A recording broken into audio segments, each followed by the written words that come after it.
तो hello guys, देखो इस वीडियो में हम प्रॉफिट लॉस और डिस्काउंट के बारे में जो होगा हमारा चैप्टर 9। तो स्टार्ट करते हैं।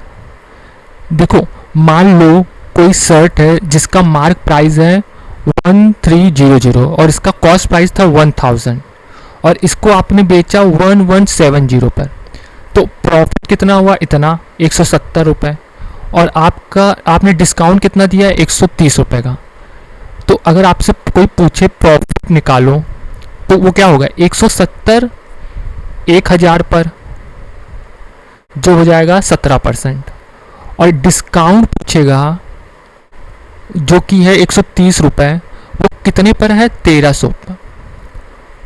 तो इसका डिस्काउंट हो जाएगा 13%। और जब भी इन पे क्वेश्चन आए तो आपको रेशियो यूज़ करना है। रेशियो यूज़ करोगे तो हर क्वेश्चन आपका इजी हो जाएगा। अब देखो कैसे।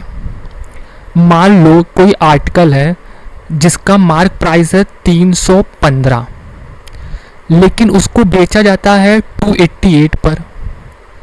और 288 पे जब बेचते हैं तो 4% का लॉस होता है। मतलब कॉस्ट प्राइस अगर 100 रुपये था तो उसको बेचा गया 96 पर। तो पूछ रहा है what percentage above the cost price, मतलब कॉस्ट प्राइस से कितना ज़्यादा है मार्क प्राइस। तो अगर हमको ये पता चल जाए, इधर की वैल्यू पता चल जाए ये वाली, तो कैसे पता चलेगा? इनका रेशियो हमेशा बराबर होगा।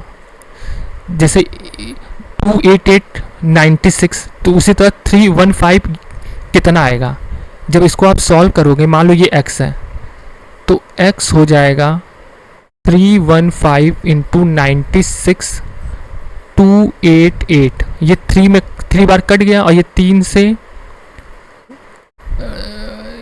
ये हो गया 5, मतलब 105। तो अगर कॉस्ट प्राइस 100 है तो मार्क प्राइस कितना होगा? 105, मतलब 5% ज़्यादा किया गया मार्कअप। तो यहाँ पे आपको कॉस्ट प्राइस निकालने की कोई ज़रूरत नहीं थी, आप डायरेक्ट ऐसे भी निकाल सकते हो। अब कुछ और क्वेश्चन देखो। जैसे कह रहा है कि एक डीलर ने एक आर्टिकल को सोल्ड किया 2% के लॉस पे, मतलब अगर कॉस्ट प्राइस 100 है तो उसने बेचा कितने पर? 98 पर। और कह रहा है अगर वो 44 रुपये और महंगा बेचता तो उसको 20 रुपये का प्रॉफिट होता। मतलब 100 रुपये का सामान वो 120 में बेच रहा है, मतलब उसको 20% का प्रॉफिट हो रहा है। तो ये दे रखा है कि इन दोनों का जो डिफरेंस है वो 44 रुपये है। अब एक्चुअल में इसमें डिफरेंस कितना है?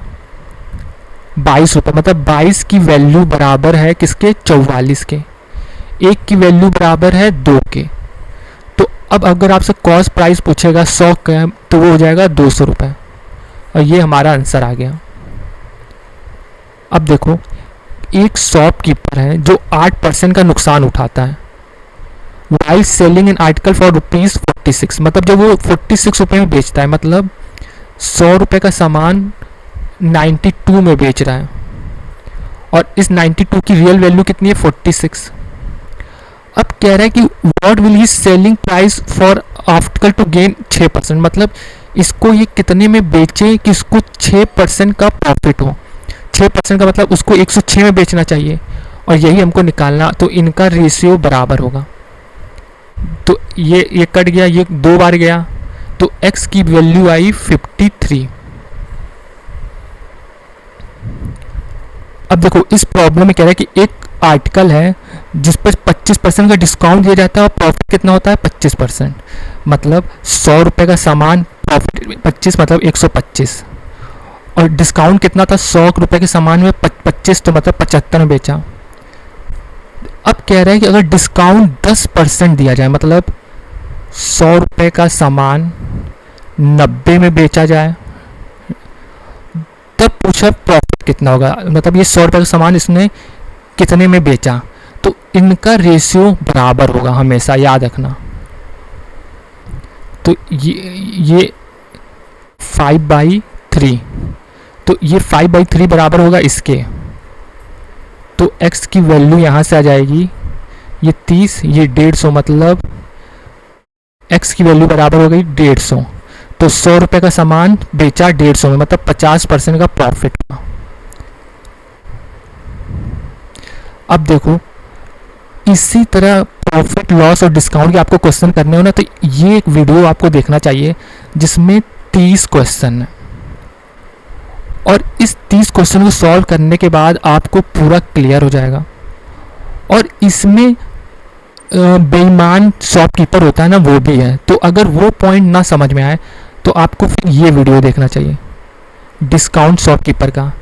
मैं इन दोनों को ही कमेंट में इसका जो वीडियो का लिंक होगा वो डाल दूंगा, तो उसको देख सकते हैं।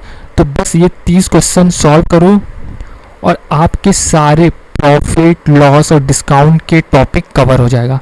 तो इसमें ज़्यादा दिमाग नहीं करना होता है, बस रेशियो देखना होता है, और कुछ अच्छे अच्छे क्वेश्चन भी होते हैं जो उसमें मैंने कवर कर दिए हैं।